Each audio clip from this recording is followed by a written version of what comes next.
Is ek al daar? Okay, maar ons gaan met baie edit. Nou maar toe. Wow, het was lekker, né? Om so die Here te loof en te prys. Man, oh man, dis lekker om saam as kinders van die Here sy naam groot te maak. Stem julle saam? Ek het dit so geniet. En dis dan ook my tema van vanaand. As koningskinders is ons anders.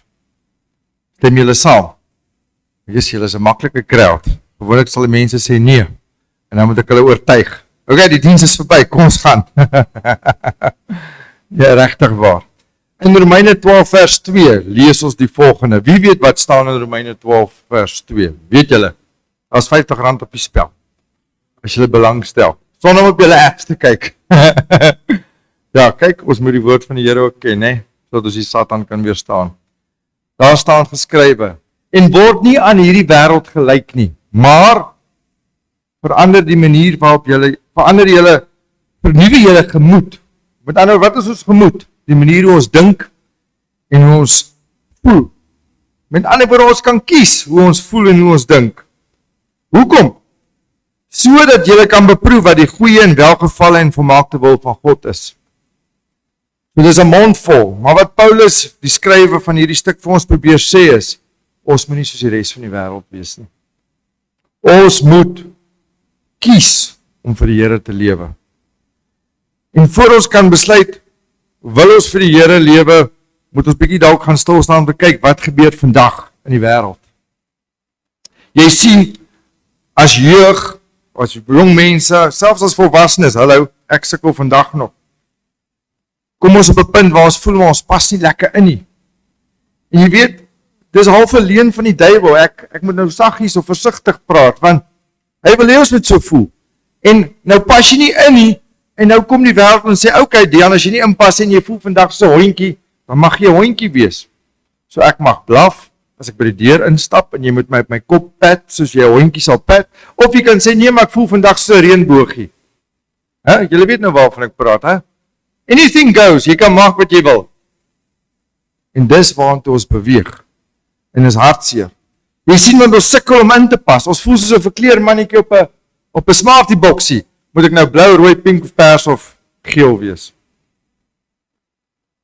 Dan kry jy ding wat ons praat nie eers oor groepsdruk nie, want dis nou weer julle ander ballgame. En julle jong mense sal vir my meer kan vertel daarvan. Ek dink julle het dit effens moeiliker as toe ek julle ouderdom was. Maar ja, dit is op die einde van die dag wat daar buite gebeur. En ons kan lank daar ook gesels. Maar die einste Paulus sê dan, beproef alles en behou die goeie. Met ander woorde, as ek dan nou teruggaan na wat hy in Romeine 12:2 sê, beteken dit ons is nou perfek? Nee, glad nie. Beteken dit ons gaan nooit weer sonde doen nie? Ai konna, ons gaan op daglik sonde doen. Hallo, ek dink net iets verkeerd, sonder dat ek eers probeer, het gebeur net. Of 'n ou loop hier voor my in, en dan gedraai jy regtig Christelik, ek weet nie.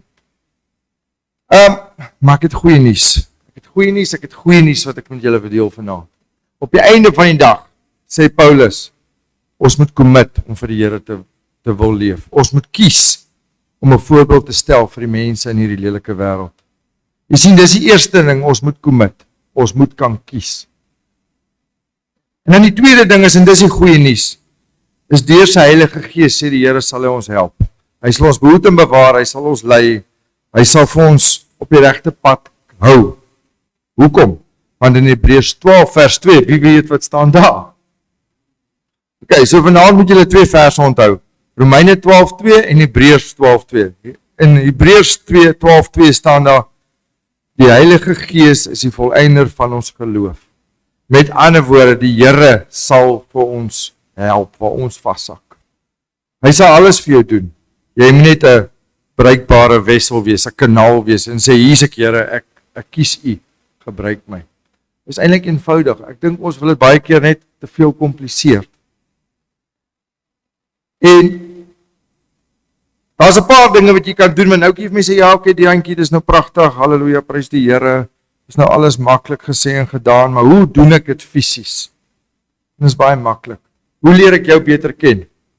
Ek kommunikeer met jou, ek spandeer tyd saam met jou. En sonder om eers te vertel, Gaan jy weet wat se tipe mens ek is, en sonder om my te vertel, gaan ek weet wat maak jou hartseer en wat maak jou gelukkig. Hoekom? Want ons spandeer tyd saam. En hoe spandeer ons tyd saam met die Here? Ons bid. Dis die eerste ding. Jy hoef nie te bid soos 'n professionele, ek weet nie, jy weet, party ouens bid mos hierdie groot woorde en hy vang spoed en hy styg op en die woord van die Here sê, word soos kindertjies. En hoe bid 'n kind? Hy bid reguit. Hy sê, Here Jesus, gee vir ons daaglikse brood, moenie die jam vergeet nie. Dis hoe kinders bid. Alright? En dis wat die Here soek. Met ander woorde, hy soek daai opregtheid van ons harte. Want dit is maklik, ons kan 'n show hou, ons kan hier staan en die Here loof en prys. Maar wat gaan regtig hier binne in ons aan? Gaaf. So. Ons kan elke aand, wanneer ons stil raak voor die Here en die gehassel en bassel van die dag is verby, kan ons stil kom en vir die Here sê dankie dat hy met ons was. Inteendeel, ek het dit eintlik verkeerd om. Wanneer jy wakker word in die oggend, jy sê Heilige Gees, stap die pad saam met my. Ek nooi jou om saam met my te stap, asseblief vandag. En hoed en bewaar my, beskerm my. Hoed en bewaar my gedagtes. Eenvoudig. Maak die Here deel van jou dag en daar gat jy. In die aand, as alles nou verby is en jy is nou rustig voor jy in die slaap raak, dan sê jy vir die Here dankie dat hy met jou was. Jy kan selfs dan sê, jammer Here, ek het daar my koel verloor, of jammer Here, hier was ek ongeskik met die tannie wat op eiers loop voor my, terwyl ek baie hastig was, en. Maar punt is, jy kommunikeer met die Here. Ouens, ek kan dit nie genoeg beklemtoon nie, sodra jy regtig die Here deel maak van alles, Here, ek staan vas, ek moet gou toilet toe gaan, dan ga jy gou toilet toe, verstaan jy, dis iets stupids, maak hom deel van alles. Ons kan hom nie net inpak op 'n Sondagoggend, wanneer ons kerk toe kom nie. Maak dit sin? Word nie aan hierdie wêreld gelyk nie. Maar verander julle, maar vernuwe julle gemoed. Met ander woorde, ons kan kies hoe om te voel en om te dink en op te tree op die einde van die dag. Jy sien, mense sal altyd na ons kyk. Hulle gaan meer reageer op wat jy elke dag doen as wat jy dalk sê. Because action speaks louder than words. Julle ken dit. Jy sien, as mense na jou gaan begin kyk en jy's anderste, want ons is anderste en ek gaan nou 'n bietjie daaroor uitbrei. Dan gaan hulle sê, maar wat het jy? Jacques, wat het jy? Alicia, wat het jy? Wat ek nie het nie. Jy het iets. Wat is daai iets? Jy hoef niks te sê nie. Jy hoef nie te getuig oor die Here nie. Jy moet net anders optree as die normale. Dan gaan hulle uit hulle eie uit kan kom en sê, maar ons mis iets. Michael, jy het iets wat ek nie het nie. Wat is daai iets? En dan gee die Here jou daai geleentheid. Die Heilige Gees skep op daai oomblik daai geleentheid vir jou om te sê, jong, ek het die Here in my lewe. Is al. Okay, Diana, wat dan? Wat sê ek dan? Jy sê niks. Dit sal self gebeur.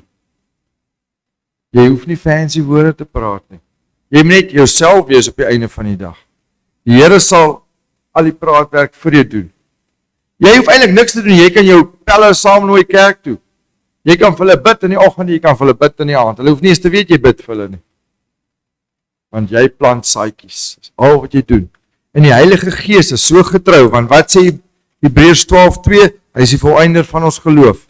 Met ander woorde, hy gaan jou help om daai saadjies nat te maak. Hy gaan daai saadjies laat opkom by die ander mense. En deur sekere goed te doen, soos byvoorbeeld, dan begin Bybel lees, saam te kom kerk toe, saam te prys en worship, nou begin ons vrug dra, nou begin ons geestelik te groei. Jy sien, die Here vra net 'n geleentheid. En as jy bereid is om te sê, hier is ek Here, man, oh man, die journey is awesome, en ek kan daarvan getuig. So, as ons kan commit en op die Here vertrou, beloof ek vir julle, hy sal julle nie drop nie. Selfs in tye wat jy voel, die Here het jou dalk verlaat, want hy is besig aan die agtergrond om te werk. Weet net, hy is, en hy sal terugkom, en hy sal jou optel en uithaal, waar ook jy jouself bevind. So ja, dit is wat ek met julle vanaand wil deel, en voor ek heeltemal